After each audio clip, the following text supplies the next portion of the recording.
Hi there, I'm Keith Cawley, and we're back for Season 4 of Thrive, a Bridgestone Americas podcast where we explore our company through compelling conversations with teammates across our organization.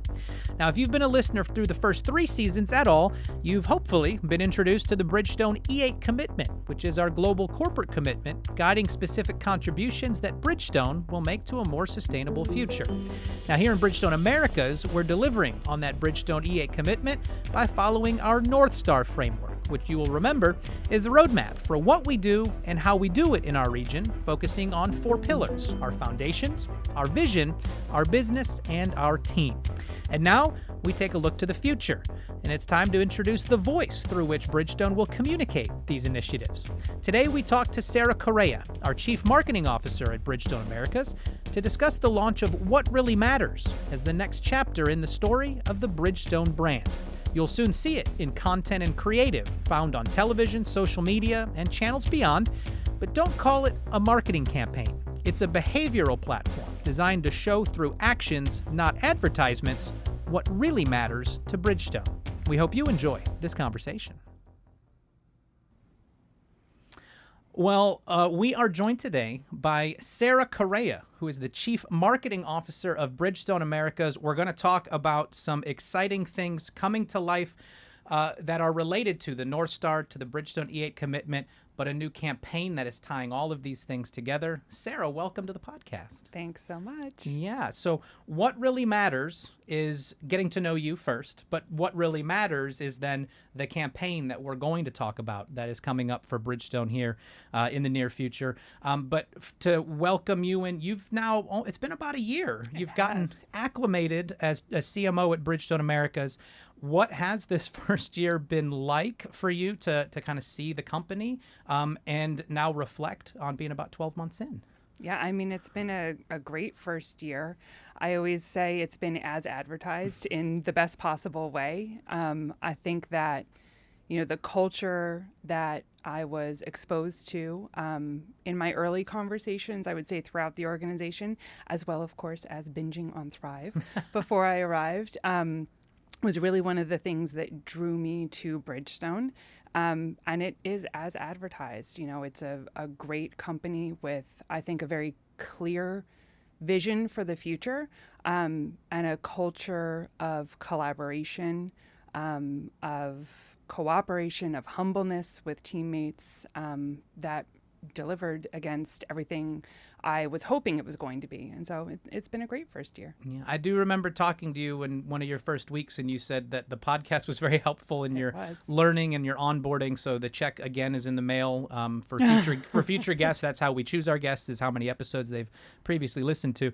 But before Bridgestone, coming in last year, what was your career path journey that brought you to Bridgestone? What's been a little bit of your background? Sure. So my entire background has always been in B2B marketing and always in kind of that STEM space. It really started with, I would say, associations in research and specifically experimental biology, leading some marketing work for their meetings and conferences. That was my first sort of marketing role out of college. From there, I moved into a marketing role with a national firm of forensic engineers, architects, scientists, and fire investigators. So that was not quite CSI level cool, but like a lot of figuring out when something goes wrong. So whether it's property damage or somebody's injured, who's liable. And that organization was going through, I would say, significant growth in terms of geography expansion, but also a transition from being really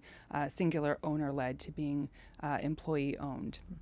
And then from there, moved into an organization called Thomson Reuters. I led marketing for their scientific and scholarly research division.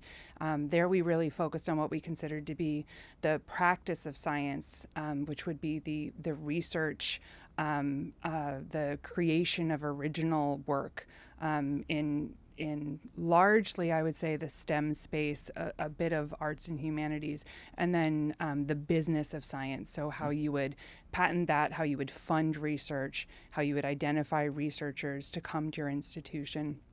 And that was global. That was my first real global role. That moved me then over to my last company before Bridgestone, which is called TE Connectivity. I've shared with many people, if you don't know about TE, there's actually a Forbes article for you that calls TE the largest company that you've never heard of. But if essentially power, data, or signal moves through something, there's a TE component inside of it. It was another global role focused on the Transportation Solutions division, which worked across passenger vehicles, commercial vehicles, our sensors business across all applications, and then our application tooling business. So a lot of the trends that we talk about here as drivers for this third foundation of Bridgestone were very similar to the conversations we were having at TE before I joined Bridgestone. You talk about the bleeding edge, and that's where it's happening right there, right? I'm very fascinated. I've always, looking at your background when you came in and kind of the career path, I've just always been fascinated. There's that marketing side of you. Were you a science, a STEM interested kid, and it's like you tried that, but because there's skills in that, but there's also a skill in being able to talk to people about those complex things, and it's a whole different skill set, right? But I mean, was you always passionate about the science and the technology and things, but how did you find this path within that world, I guess? Yeah, so no. I have always worked with engineers. I love them, and I am not one. My father actually is an engineer and an architect. And I originally thought I was going to be a lawyer.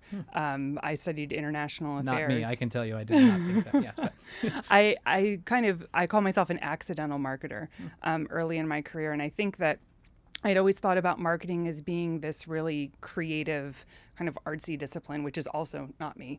But what I found was I tend to be pretty good at taking really complex technical things and simplifying them down.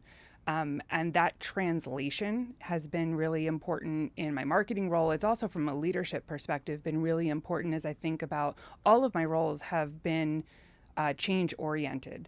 And so coming into any organization, whether it's an organizational change, a strategic change, a change within the industry, and being able to help translate, why is this change happening?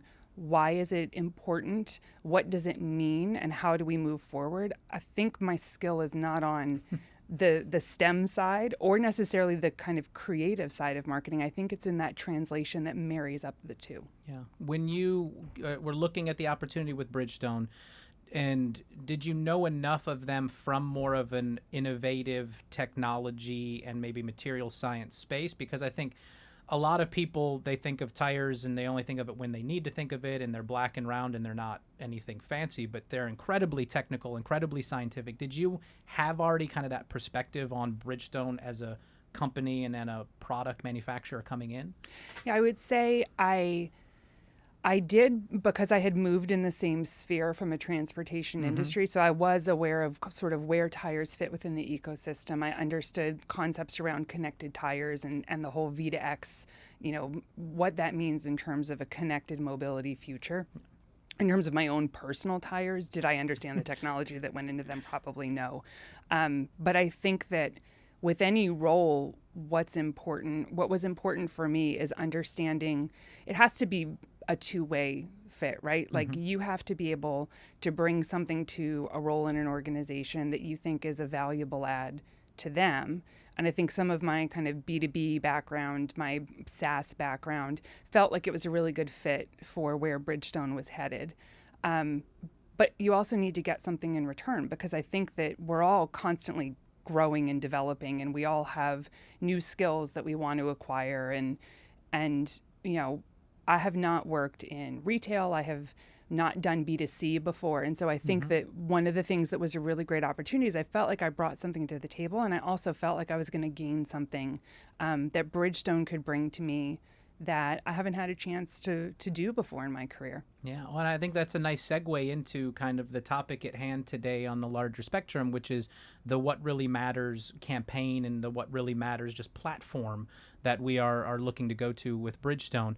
And so we talked, for listeners of the podcast, we had Philip Dobbs, who was your predecessor as CMO. We had Elizabeth Lewis, both on in our second season to talk about the journey of the brands, right, of Bridgestone and Firestone and just what history is there and where that story comes from.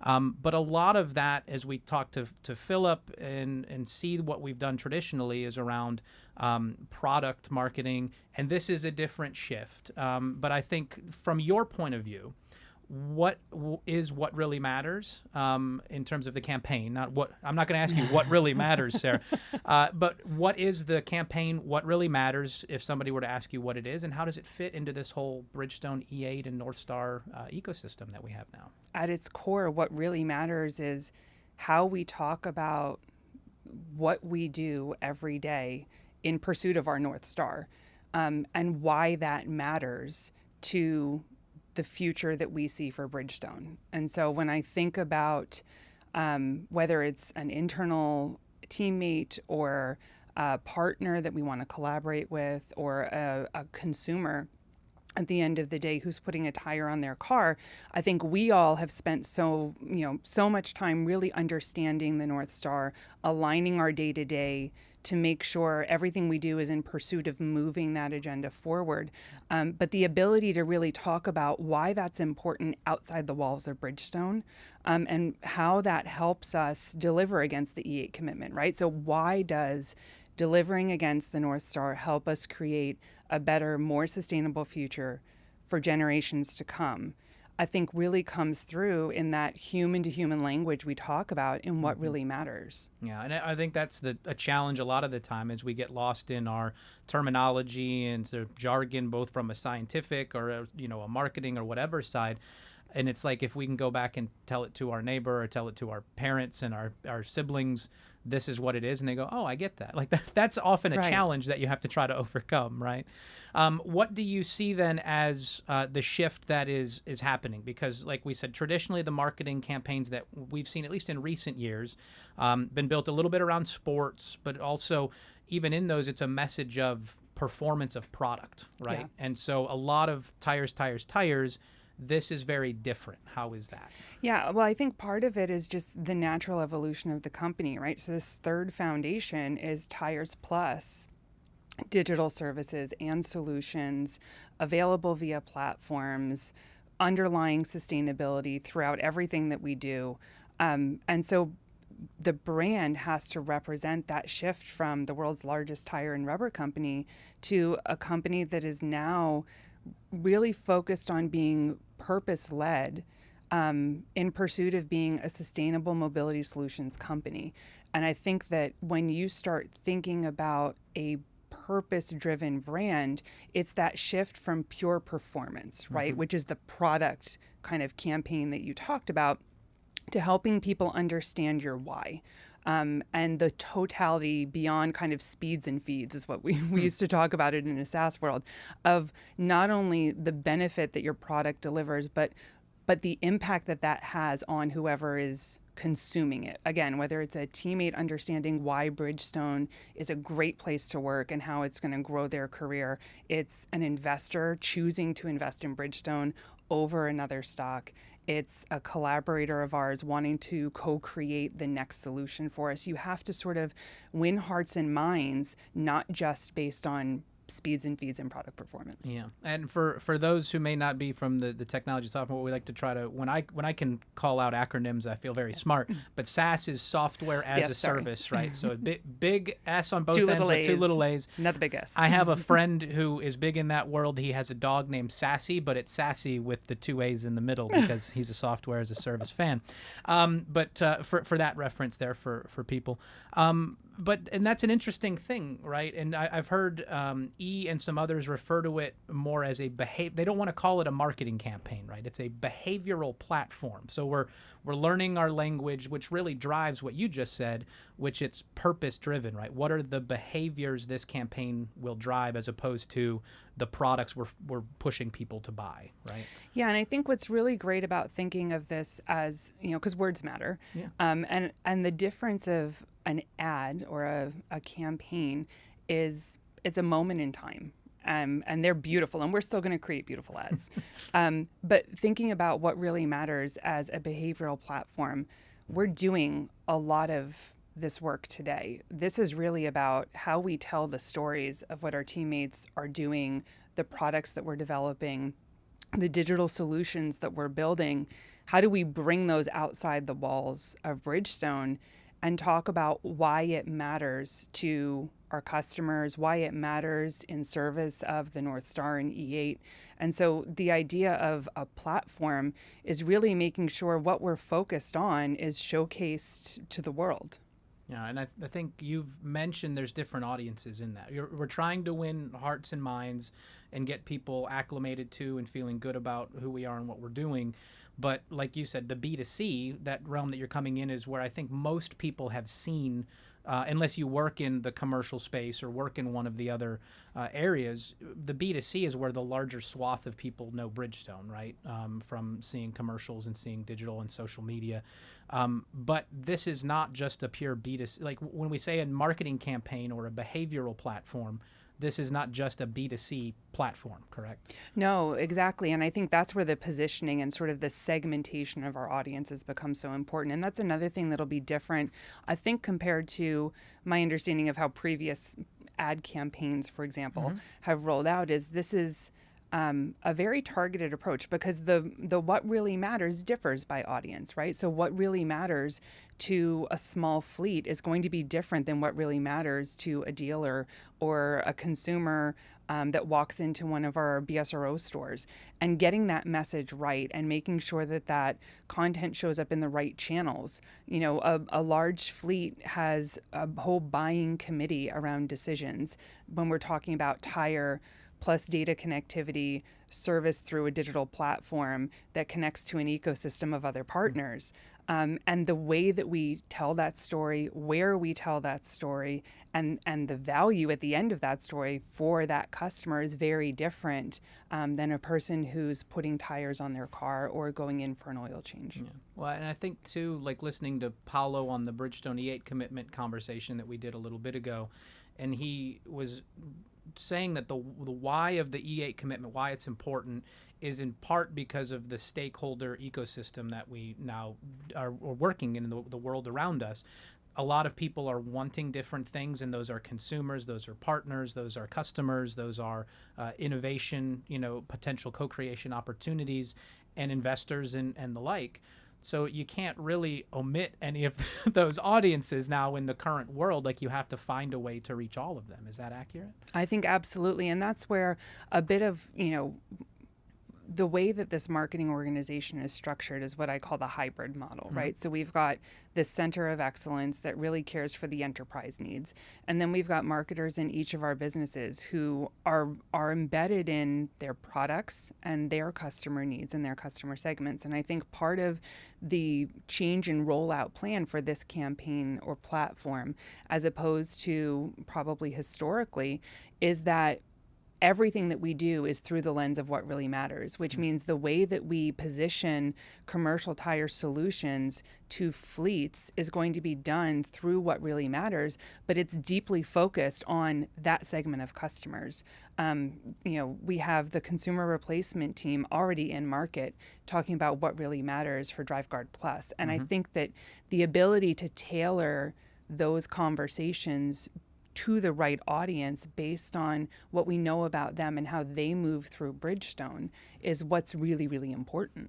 And I think there's a little bit of an example in there, but as you look at that ecosystem, we've heard, obviously, as we've talked about the acquisitions like Azuga, or the investments like May Mobility and Kodiak and Tyrata and others, and even just what we're doing with Waiuli and some of our other project work streams.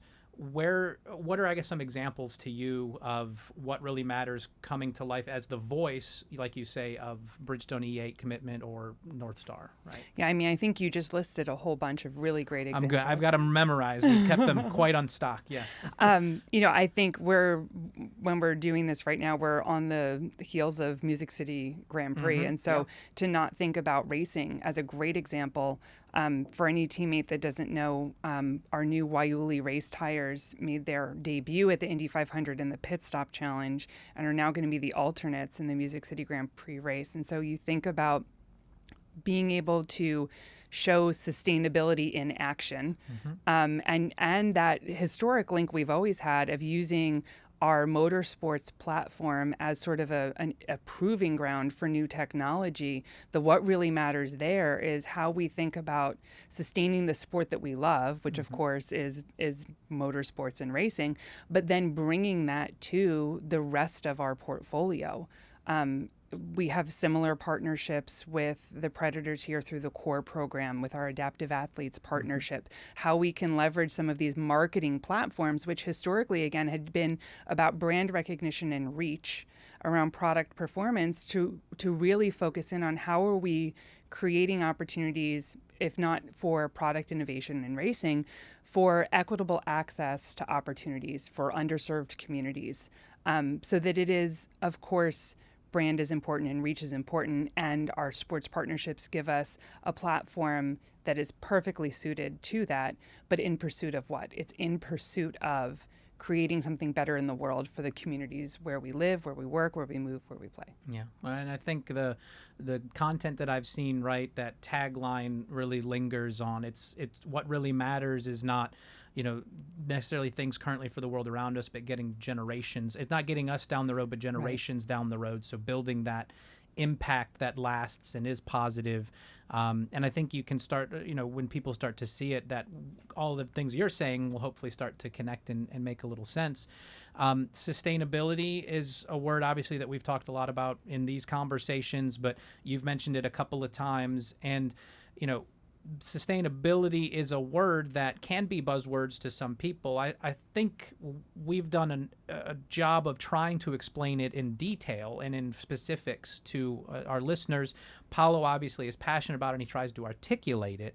But when you talk about a campaign or a platform like What Really Matters, how do you make sure that the people that are, like say for B2C and consumers watching, they hear sustainability and they get beat over the head with it, and it may be very vague in general. How do we make sure that the people on the receiving end of this message, when it's focused on sustainability, it doesn't just become we're doing it because we feel we have to and everybody else is doing it kind of thing? Yeah, I think, I've had a lot of conversations sort of with other marketers around, I think, the opportunity, but also the risk there really for brands, right? Because you're right. Everybody right now is purpose-driven and committed to sustainability. And I think the real risk for a brand is how do you do that in an authentic and ownable way so that you don't come across as greenwashing? It's not like buy this pen and make the world a better place. How do you really carve out? It's a really lovely good pen, Sarah. I don't know if you've seen the pen. It is beautiful.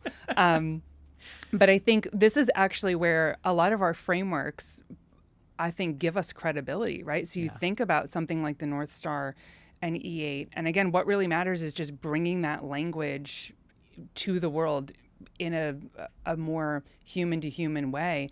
But those frameworks make it very clear where Bridgestone is committed to delivering a sustainable future in a way that is authentic and ownable to Bridgestone. So for us to have commitments around sustainable mobility is completely believable and ownable as a tire company that is evolving to be a sustainable solutions company. And I think that that's really what brands need, is to figure out for these anthem sort of missions, how do you carve out a place that you can be authentic, that you can deliver, and that you can show progress against, so that you win hearts and minds, you don't alienate people along the way. Yeah. Well, I mean, this has to be exciting, right? I mean, of course. But for you, like, to see this these things don't happen in a couple of weeks. I mean, these are months and potentially a lot of times years of research and work and trying to point things into the direction to come together. And now it's about to launch for people, or people are starting to see it trickle out in different areas. I mean, how's the feeling? It's got to be exciting. And why do you come to work and do this every day? Like, what is it about marketing and this opportunity to do the things that you're laying out? Like, it's got to be very exciting. It is. I think, number one, I'll go back to, I've always been in change-oriented worlds, and this is a massive evolution that we get to take our organization and our partners and our customers on. And so I love that sort of from to process. More importantly, marketing, we are storytellers, and storytelling goes back like to the beginning of human society. We're got sounds and rocks and things to draw on walls. Exactly, right? Yes. Like it's how we retain information. It's how we share information through generations. It's how we create connections. And so to be in a position where your job is telling stories that connect with people, and your job is to do that for two brands that have such, I would say, not even just strength from a corporate perspective, but like important places in history. There's a responsibility that is really humbling and energizing at the same time. Yeah. Well, when we talk about that history of, the impact and, like you said, the authentic nature of the stories when we say these things, and comes from the founders and comes from the foundations, and it helps go a long way. I'm now worried that most people are going to describe me as a guy who makes sounds, has rocks, and draws on walls, unfortunately. So we'll have to see if we can get that edited out of the podcast. But where will people start to see this, or are already seeing this at this point? When we talk about marketing campaigns in the past, we've got our TV commercials and we've got social media, but where will people start to engage in this? Yeah, it's already starting to make its way out. So I had mentioned, the consumer replacement team has done an amazing job sort of introducing this with their product launches. It will be, I think another big shift that's happening in marketing is we used to think about ad content, TV content, digital content, social content. The reality is it's content. And how people are consuming content is changing so much that it will be across all of our channels, but it will happen in phases. So it'll be synced to product launches by business units. We'll be really focusing a lot on our sustainability story, on our digital innovation story, and on our people story. When you think about employee value proposition and talent acquisition and teammate, engagement. And so you'll see it on social channels, you'll see it on our new TV ads, you'll see it through our sports activations, and you'll see it inside the walls of Bridgestone as well. Yeah, well, it's an exciting time. Paolo always says all of this change, all of this bright optimism for the future and what's happening.